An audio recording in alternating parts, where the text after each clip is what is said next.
Good evening. So today is the auspicious appearance of Gadadhar Pandit. Shri Gadadhar Pandit ki jai. So we'll have this brief discussion about the significance of Gadadhar Pandit. And to begin that, I'm going to read to you my rendering of some verses from the Gauravanesh Dipika that I had attached to my forthcoming book, in which Gadadhar Pandit is the final subject.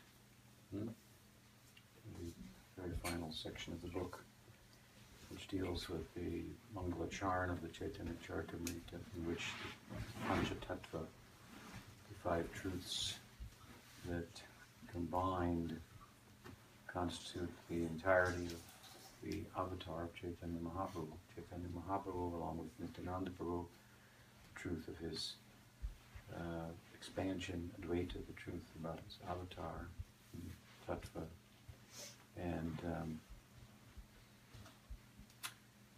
Gadadhar Srivas Pandit, the truth about the Tatastha Shakti, and Gadadhar Pandit, the truth about the Swarupa Shakti, the ontological truth, or reality, something about them. So he comes up, and as I say, let me begin with this these verses from Gauravanesh Dipika of Kavi Karnapur. The descent of divine love. Previously, Radha, Vrindavan, Aishwari, is now the dearmost of Gaur, Pandit Gadadhar. As revealed by Swarup Damodar, he is a Lakshmi in Braj of yore, the beloved of Sham and Vrindavan, today the dearest of Gaur, Shri Pandit Gadadhar. Lalita, Anuradha, is Radha's closest friend. She too has entered Pandit Shri Gadai, so says the drama, Chaitanya Chandrodaya. So Kavi Karnapur here is quoting the drama Chaitanya Chandrodaya, which is his own work as well, one of the original biographical works on the subject of Chaitanya Mahaprabhu. And Gauravanesh Dipika, of course, is a book in which Kavi Karnapur identifies the different associates of Chaitanya Mahaprabhu with different persons in Krishna Lila. So Gadadhar here is identified with the Lakshmi of yore, and previously Vrindavan Aishwari, Lakshmi of yore, of Vrindavan, the Lakshmi of Vrindavan, and Vrindavaneshwari. This is reference, obviously, to Radharani, and also with Anuradha. Anuradha means to follow Radha. It's another name for Lalita Saki, close, dear friend of Radha. So Gadadhar Pandit is also in Chaitanya Gauravanesh Dipika, where this verse is from, is also identified, Gadadhar Pandit is also identified with Lalita for reasons which we will explain in the course of our discussion. Relative to the Panchatattva, as I mentioned, there are the five truths. There's Chaitanya Mahaprabhu himself, Nityananda Prabhu, Advaita, or all the Prabhus, or all the Vishnu Tattva, Krishna himself, Krishna's expansion, and the principle of his expansion, that he has an expanded forms that with whom he performs Leela in the Paravyom, in the spiritual world, whether it be in Goloka and its different departments of Gokul, Vrindavan, and Mathura, and Dwarka, or whether it be in Vaikuntha, or any of the various Vaikuntha worlds, presided over by different avatars of Narayan. So he has expansions, Krishna. and he has avatars. The difference is that avatara means to cross. So avatar means to cross down. So they enter from the Paravyam, from the spiritual world, into the Ekapad Vibhuti, the smaller section, as it's thought. Sometimes the Paravyam is called Tripad Vibhuti, 3/4 of infinity, and the material world is 1/4 of infinity. It's also infinite material world in its nature, endlessly mutable, so on and so forth. No beginning, no end. Unlimited jivas, infinite number of them. So ongoing, everything, ongoing. Salvation is ongoing as well. So we have as I say, you have the expansion, the prakash, for the spiritual world, for pastimes, and then you have the avatar form of the Lord by which he descends to this world for various purposes. And we've been reading about different types of avatars, which is a good point, because sometimes people say that their guru is an avatar, and you should ask them which type. Is he a good avatar, a Leela avatar, a Manvatar avatar, Shaktivesh avatar? If it's Shaktivesh, which of the two types of Shaktivesh avatar is he? Is he Purusha avatar? So the point being that we're blessed by the Sanatana Goswami, for example, Rupa Goswami. Really, the section of Chaitanya Charitamrita we're reading in the morning, where Chaitanya Mahaprabhu was speaking to Sanatana about the different avatars, is largely coming from Rupa Goswami's book called Laghu Bhagavatamrita, where all these different expansions of the Lord and avatars are mentioned, defined, and distinguished from one another, and so forth. All with a view to make the point that Krishna is the source of all of them. This point of tattva, Krishna's tu Bhagavan Swayam, which is like the philosophical password for understanding the Bhagavatam in context. So, again, you have the three Prabhus. You have Krishna himself, this is Chaitanya Mahaprabhu, in a special appearance and in a particular mood, different than his Braj mood, of course. Here he, in the Braj, he is the Leela Purushottam, and in Gaur Leela, he is the Prem Purushottam.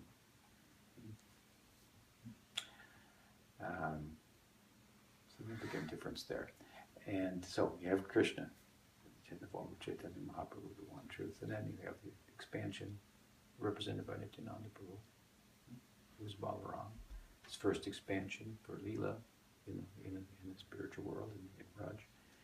And then you have the principle of the avatar, and this is represented by Advaita, who's the first avatar, the source of avatars in this world, while Krishna is the source of Narayan and so forth. Narayan first avatars or descends in the form of Mahavishnu, and then all the avatars come through him. So the avatar principle is represented Gaur Leela by Advaita Charya. So you have the three Prabhus, they're all the Vishnu Tattva, and then you have the two Shakti Tattvas. We have the Srivas Thakur, representing the Tatastha Shakti in all of its possibilities. Well, its potential, let's say. Its potential to live under the influence of the Sarup Shakti, which is the other Shakti that is represented in the Panchatattva in the person of Gadadhar Pandit. So in Gadadhar Pandit and Srivas Thakur, we have two Shakti Tattvas, the Bhakta. And Gadadhar is also a Bhakta, but they're ontologically different. Different types of souls. So we have the Swarup Shakti represented by Gadadhar, and what sometimes we call the Antaranga, the internal Shakti. And we have Srivas, the Tasta Shakti, in between, the marginal Shakti, represented by Srivas Thakur. What we don't have is the Maya Shakti, not being of the nature of divinity, and described in the Bhagavatam as standing at a distance from Bhagavan, offering respect from a distance, and serving him by way of creating negative impetus for us, for spiritual life. We bow to her every time something goes wrong, and we realize this world doesn't work for me. I have to go to change my angle of vision. Much of the world is a conception. So we bow to Maya for her three prongs that she sometimes picked with a pitchfork. Adideva, Adhyatma, Adibhotik miseries. You understand the terms? Miseries that pertain to the body and mind, miseries that pertain to other people, and miseries that pertain to the natural world, like it's too hot, it's too cold, earthquakes and tornadoes, volcanoes and so forth. So, negative impetus. She's not represented in Panchatattva, but these other two Shaktis, the three primary Shaktis, the Maya Shakti, the sort of the Tatastha Shakti, and the Swarup Shakti. So the Swarup Shakti is divine, the Tatastha Shakti has the capacity to be divine. It is divine, but it has the capacity to be bewildered by the illusory energy, and in a way that the Swarup Shakti does not. So, at any rate, Gadadhar Pandit represents the Swarup Shakti. Big subject, we talked about it at different times, but here, and it's suffice to say, as I am, that at the position of Gadadhar as the personification of Swarup Shakti, and that, for that matter, in the fullest sense, in the form of Radha. As we've often mentioned, the essence of the Swarup Shakti is Bhakti, and she is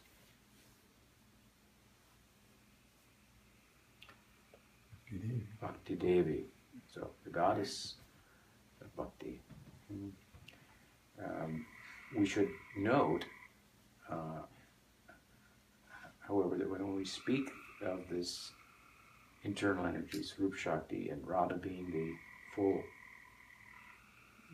personification of that the internal devotees, if you will, as opposed to the marginal energy devotees, who become such by the influence of the internal energy, by the influence of Bhakti, then the Tatastha Shakti becomes devotees as well, and functions in and amongst the eternal entourage of Krishna, Radha, Nanda, Yashoda, Subal, Lalita, and so on and so forth. But all of these members of the entourage, souls, if you will, constituted of Swarup Shakti, that Radharani is the full personification of. All of them, these internal devotees, I want to say, they are not restricted to the Madhurya Rasa. So they're represented in Vatsalya Rasa and also in the Sakya Rasa. These again are the three, I also talk about the three centers of the Bhagavatam, for example, the three possibilities of the Braj, two of which are fully available in Gaudiya Vaishnavism, the Sakya Rasa and the Madhurya Rasa. And the contemporary of Chaitanya Mahaprabhu, Vallabha, who Mahaprabhu blessed at his own sampradaya, focuses on Vatsalya Rasa. There you have it. These are the three loving centers in Vrindavan, and so Krishna, the form of Krishna, corresponds with them. It is, for example, it is said that the antakarna of Krishna. You understand what the antakarna? Antakarna is the subtle body. So you have manas, chitta, buddhi, and ahankar. Krishna has ahankar also. That make up the subtle body. And Krishna's friends, Dham, Sudam, Kinkini, Vasudam, are said to be personify Krishna's antaranga, antakarna, It's a very abstract idea, but it means, in one sense, that Krishna is a cowherd. You understand? He is foundationally a cowherd, a gopa. Your identity, your ahankar, who I am, my identity, and then the elements surrounding that, the buddhi, the manas, the chitta, at his core. That's why you can't take the Sakirasa out, as some people might like to do. At his core, he is a gopa. So this is a very prominent kind of reality of Krishna. I am a gopa. I am a Brajabasi. We are all gopas, all gopa people. He's, of course, in the male form. So he's a gopa rather than a gopi. But this is who he is. Therefore, it's described in this way. That his Andakarn is made up, is personified by these particular cowherd boys.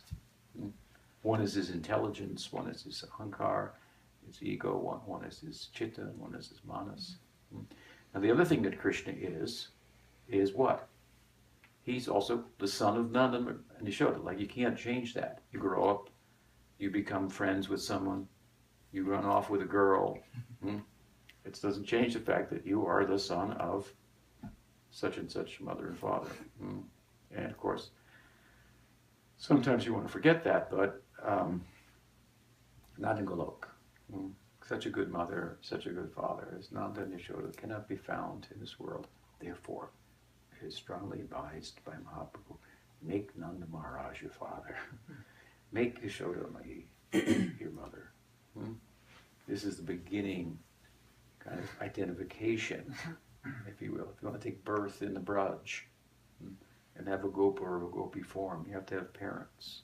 And so they are the overarching parents, them and Vrishabhanu, Raj, and Kirtida, the mother and father of Radha. These are the two principal families. So you've got to come into one of those families. And amongst them, Nanda and Yashoda are still more primary because Nanda is the king of the cowherds. So everybody, he's the overarching father of everyone. The king figure also. Of course, it's a Gopa king. So. He's a commoner like the rest. So he is a cowherd. That's always with him. It of course, in the Aprakat Lila, primarily in the Prakat Lila, it's there, but it doesn't manifest until he starts to become of age, until he starts to move from the Kumar to the Poganda, and of course the third thing that he is a cowherd. He is the son of Nanda, and his heart is beating for Radha. So, and that's a hidden thing, because you can't know everybody's heart. You can know that he's a cowherd by his action. You can know that he's whose son he is, but who he loves. That's a secret thing, especially in the Braj, given the nature of the situation, how that love has to be a secret. So it's in his heart. So these are the three centers, you see. You have these types of love that correspond with the makeup of Krishna.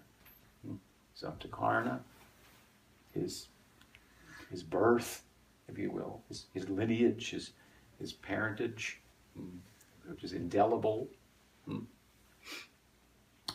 and then the secret of it all, his love. And these two, the Sakya-rasa and the Vatsalya-rasa, Bhaktivinoda Thakur in his famous Bhagavad speech says all of them are different manifestations of Radha's loving Krishna.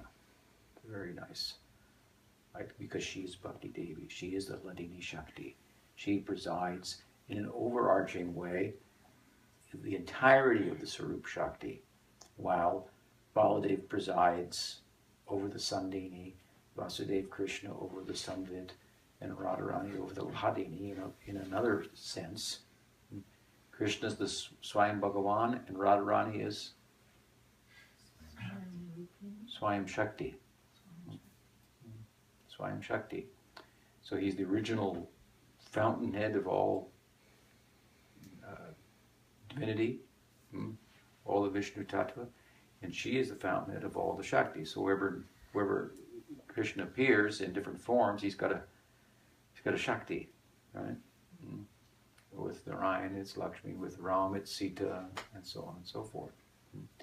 So Radharani, the Swayam Shakti, in Bhakti Vinod, looks at it in this way and says that even the Sarup Shakti, even the Jiva Shakti, the Tatastha Shakti, and the Maya Shakti are really kind of a partial and a distorted manifestation of the Sarup Shakti, because the Sarup Shakti is Ladini, Sandini, and Samvit, a special kind of loving, knowing, and being.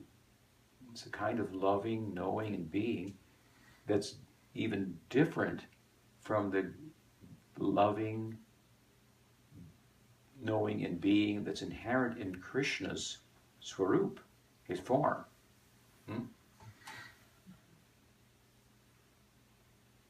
And it gives him more pleasure. That's why Krishna expands as Radha, that he may know himself through her in ways that he cannot, and taste himself. It's said that sugar is sweet, but it cannot taste itself. It needs a taster. For Brahman to be rasa, a taster is required. So this is the Sarup Shakti, by which Krishna tastes himself. In relation to whom he tastes himself. And of course, the Sat Chidananda, or it's the same terms, being, knowing, and loving, Ladini, or Sandini, Sambit Ladini. In the Sarup Shakti, it's given certain names. These names, because it's a way of speaking about it, it's different from the Satchidananda in Krishna's form. It takes a particular shape, and it does something for him that his form alone cannot. And it's also different than the Satchidananda in the Jiva. The Jiva is also Sat, Chit, Ananda, Anu. It's described in an atomic form. Its Satchidananda is different from the Satchidananda in the Sarup Shakti because, for example, the Satchidananda constitution of the Jiva is not such that it can on its own dispel the influence of Maya. It can't. Neither can it overwhelm Krishna with praying. The Sarup Shakti, the Satchidananda, in that it can dispel the influence of Maya, and it can overwhelm Krishna.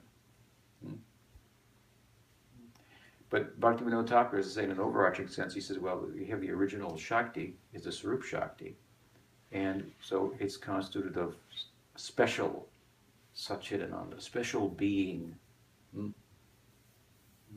The being, it means the existence of the Leela. Here we have a Mishra Sattva, a mixed existence. It's mixed with matter and consciousness. In the Paravyom, the existence that Baladev presides over, expands, if you will, makes manifest, is very special, it's pure. It's called Suddha Sattva, or sometimes Vishuddha Sattva, pure existence. And the being, the knowing in this Rup Shakti, it's special. And the Hladini, the bliss, is special. But there is being, knowing, and bliss, as I say in the Jiva, but it's small. So he says, in a way, the Swarup Shakti is the source of all Shakti, and the same principles or elements that it's constituted of, being, knowing, loving, are also present in what we call the Tatastha Shakti, but in a small way. And so that Tatastha Shakti doesn't have the same capacity that the Swarup Shakti does. And the Maya Shakti also has being, the being of being here today and gone tomorrow. And it has an appearance of being, asat. It has an appearance of knowing. You can know everything and know nothing about you can know everything about the material world and know nothing about yourself, right? So it's asat, it's achit, and its joy is just the flip side of misery, or what the beginning of misery. Therefore, dukkha yonayavate, Gita says, as I like to quote. Attachment, which is what gives us joy, attachment to one thing or another, is the womb from which suffering is born. So the Maya Shakti is constituted of asat, achit, and niranda.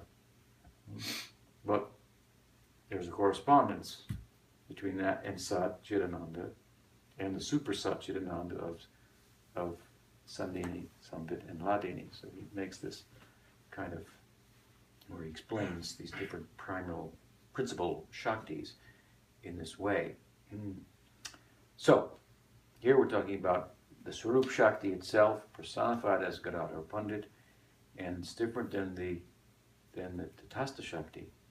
Tatastha Shakti can become a devotee by the influence of the Swarup Shakti, and even when it enters into the Krishna Leela, it has a slightly different position than the Swarup Shakti. The Swarup Shakti there, Lalita, Vishaka, Subal, Nanda, and so forth, these are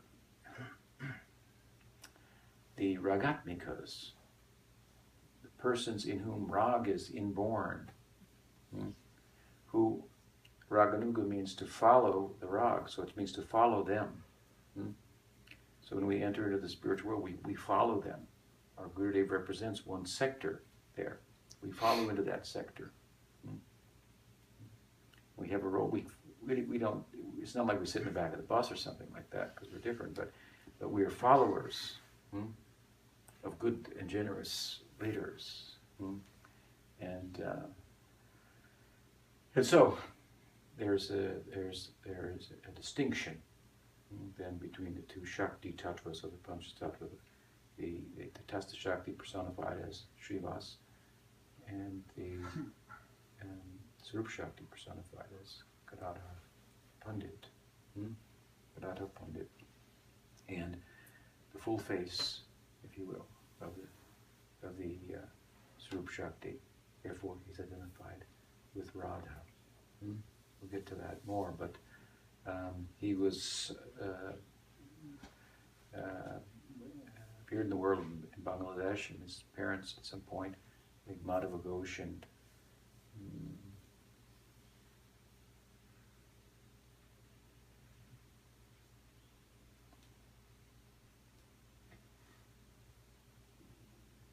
Ratnavati, I think, was his mother, moved to Nadia, and she, his mother, was fast friends with Sachi, the mother of Chaitanya Mahaprabhu. The two boys were close in age. Maybe Gadadhar was a little bit younger. Gadadhar Pandit was a Paka Brahmin and then Vaishnav, a very devoted boy, quiet type, a little shy as he appears, and liked solitude and the religious life very much. And he was friends with Nimai Pandit, classmates and so forth, and their parents were close. So they were childhood friends, and their whole life they remained friends. That's a very beautiful thing. You can be friends with someone in childhood, and then they carried out throughout the whole life. So they had that kind of rapport. At the same time, in the early days of their friendship, there was a major point of departure between their interests, which amongst friends would be similar. And that major point of departure was that, as I say, Gadadhar Pandit was a very religious boy and a Vaishnava. And Chaitanya Mahaprabhu did not appear to be a Vaishnava. He appeared to be learned, and would debate with Gadadhar and defeat him. And Gadadhar would say, well, who cares? You're not a Vaishnava, so all your knowledge is useless. And he would say, you wait and see, Panditji. One day I'll become such a Vaishnava that Shiva and Brahma will worship me. And then he would think, and he's arrogant. Not only is he a materialist, but he's arrogant. How intolerable, but I love him. And of course, then at a certain point in the Navadvip Leela, Mahaprabhu goes to East Bengal. And for the second time, he meets Ishvar Puri, who previously he met in Navadvip, and who Gadadhar Pandit was very impressed with, and from whom Gadadhar Pandit learned his book. Ishvar Puri wrote a book. It's a pity that it's not available. What's that book called? Krishna Vijay. Something like that. A book about Krishna. And he taught it. Ishvar Puri taught it to Gadadhar Pandit. He took much pleasure in that in the study of that book. Mahaprabhu was respectful to Ishvar Puri, but it wasn't until he left Nadia and went to Bengal and met Ishvar Puri for the second time, after having seen the footprints of Vishnu in Gaya, and had a conversion moment, an epiphany. He went into a trance, and this is the point at which his Leela as a Vaishnava began to manifest.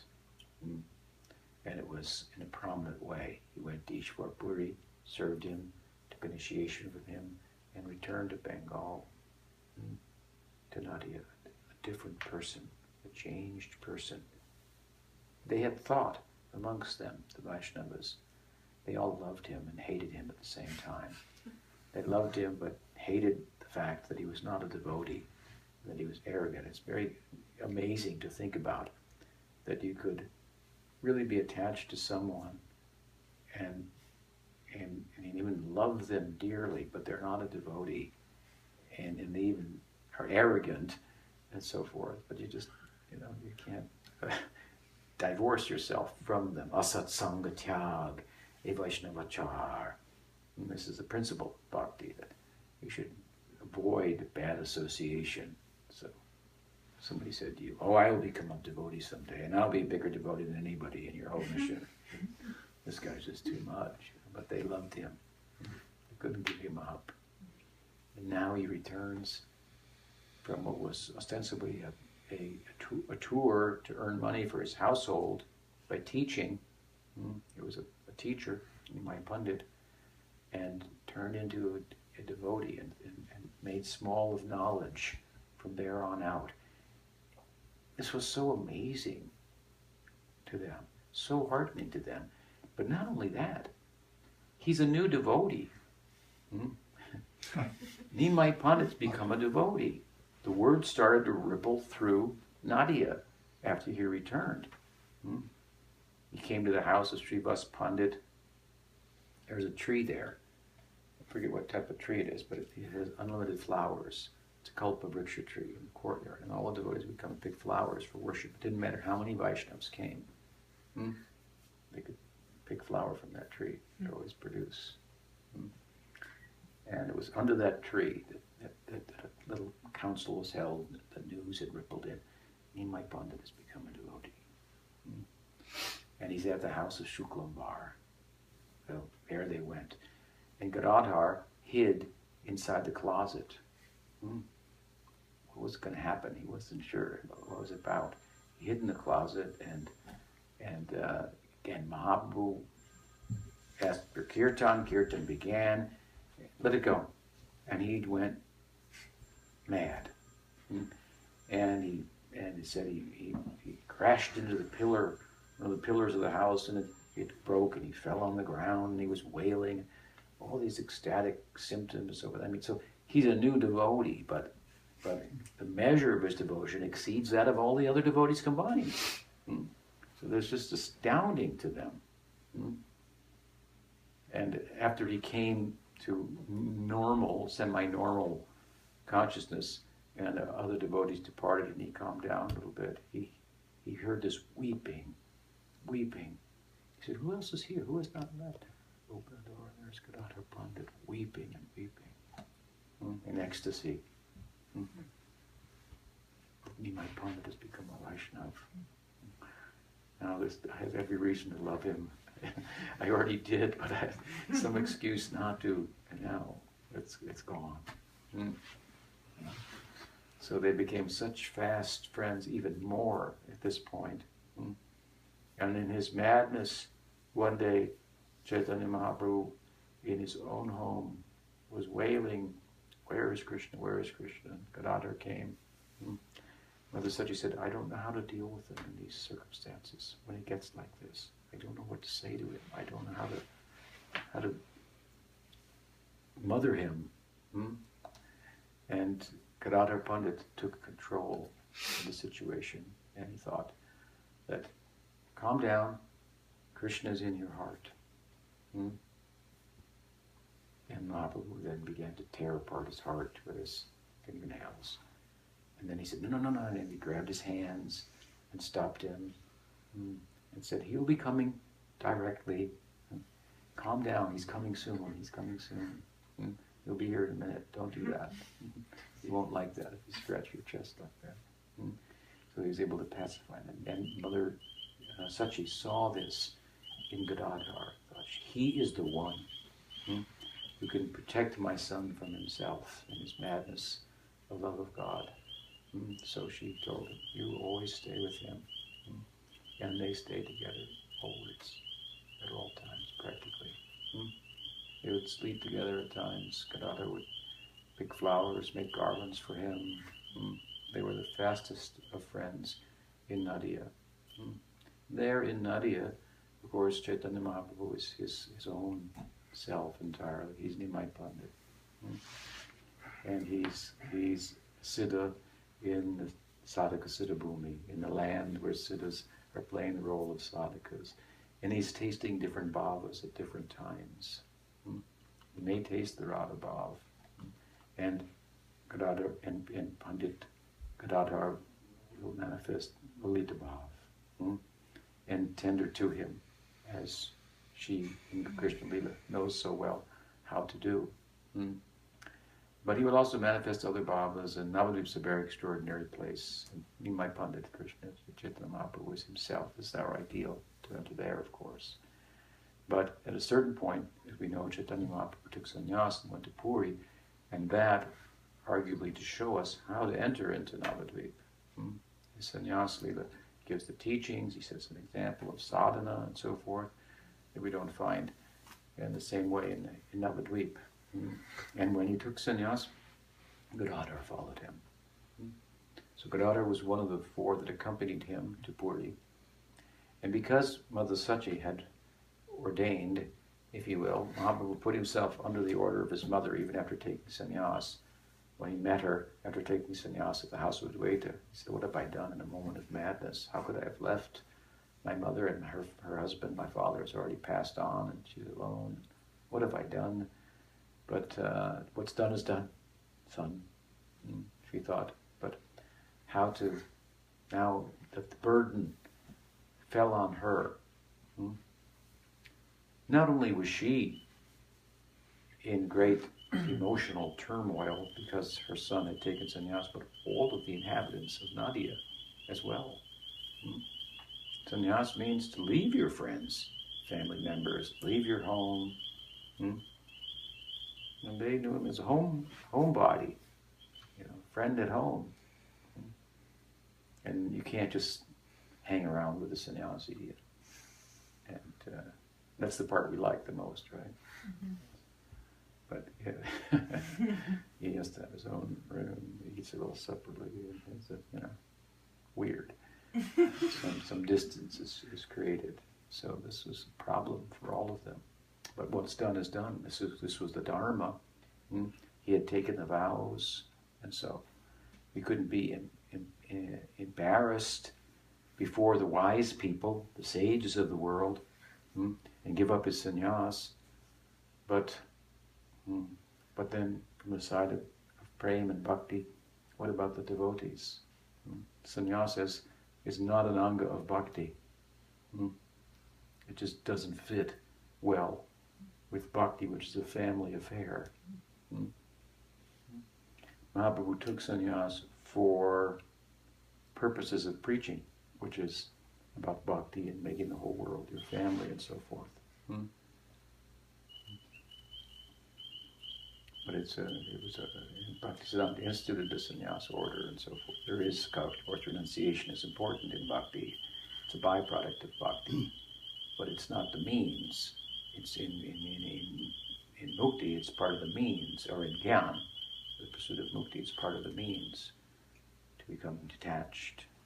Bhakti, that's a byproduct. You can formalize that for the preaching and so on and so forth. So anyway, from the bhakti side, what to do?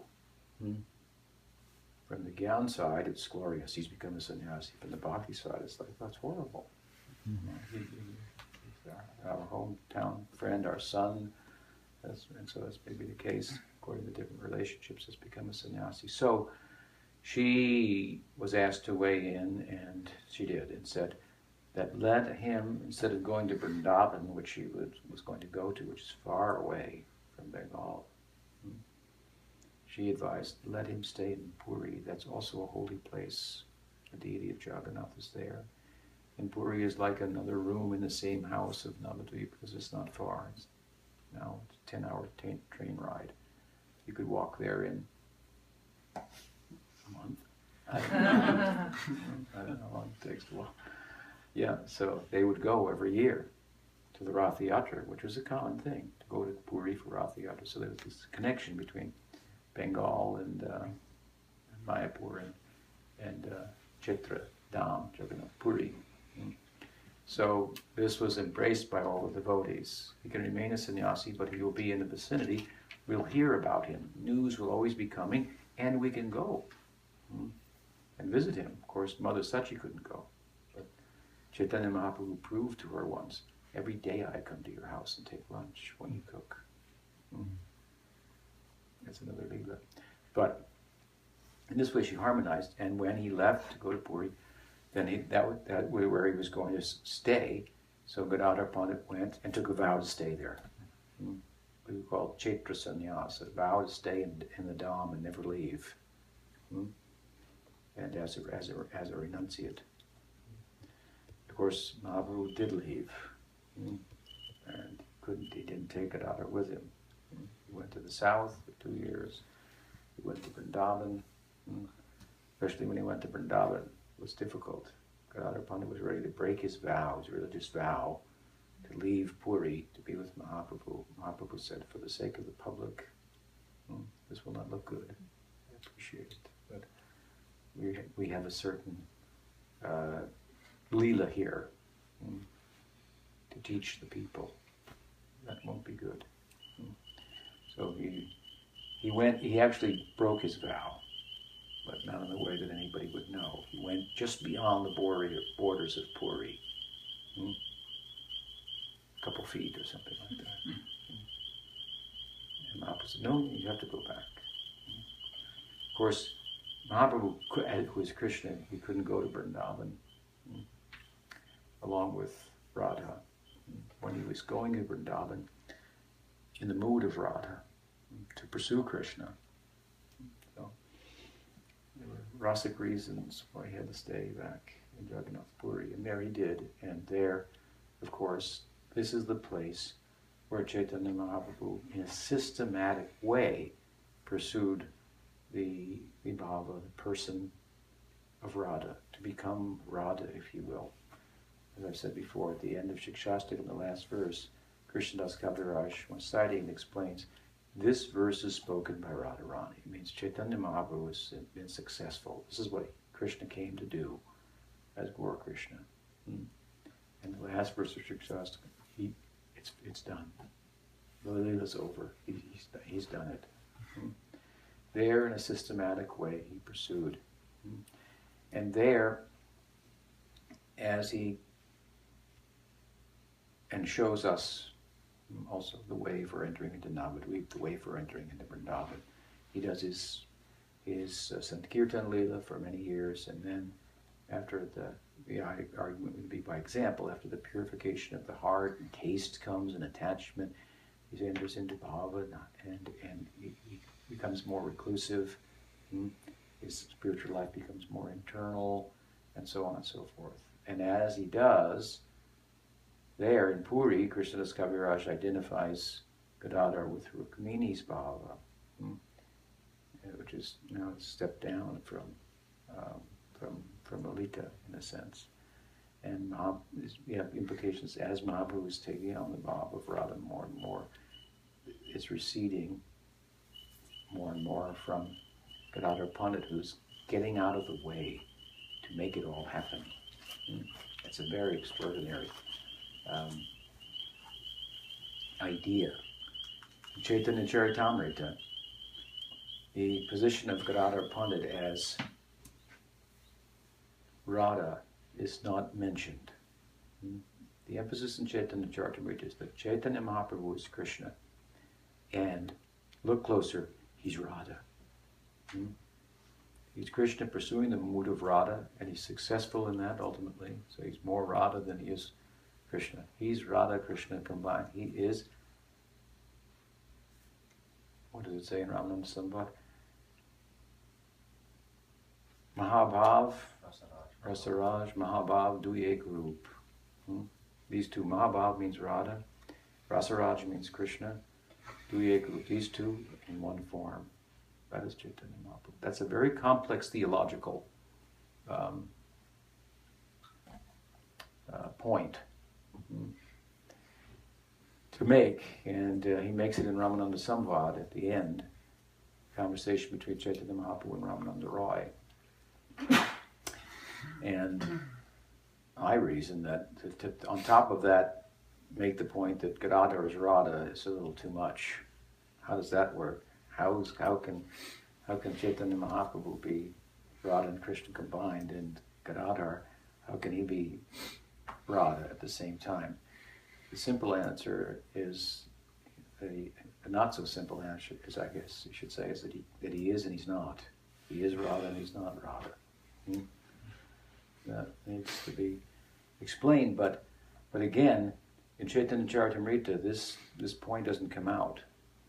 One may wonder, is Krishnadas not in agreement with that idea that Gadadhar is Radha? Well, he does say that he is the primal Shakti. He doesn't mention her name, but he says Gadadhar is the primal Shakti. He's been identified as a member of the Panchatattva, and he's taking this idea, Krishnadas Kaviraj, from Sarup Damodar. And the voice of Krishnadas Kaviraj Goswami is the voice of Rupa Goswami. He's representing Rupa Goswami and Raghunath Das Goswami, the 6 Goswamis, and their writings. He's trying to condense them all into the Chaitanya Charitamrita in a popular language, Bengali. Sanskrit was not like a spoken dialect. It was the kind of religious scholar's language. So like I said, we're reading in the morning now this section about the different avatars. Mahaprabhu was talking to Sanata. It's more or less the Laghu Bhagavatamrita in a concise form. Rupa Goswami's book. So when I first read Chaitanya Charitamrita, I was blessed to be one of the first people in the world, the Western world, to read the Chaitanya Charitamrita. This my friend Ramaswara was sending them to me as they came off the press with gold binding around them. They were meant only for the sannyasis, or the GBC, but Ramaswara sent me one, copy of each volume. And then I would just open them and read them to the devotees. We read them in the van, and then read them when we took lunch at the airport or something, when we came home at night. And it's quite an experience. But anyway, Chaitanya Charitamrita, Krishnadas Kaviraj was happening. When I first read it, my point is that I was thinking, all the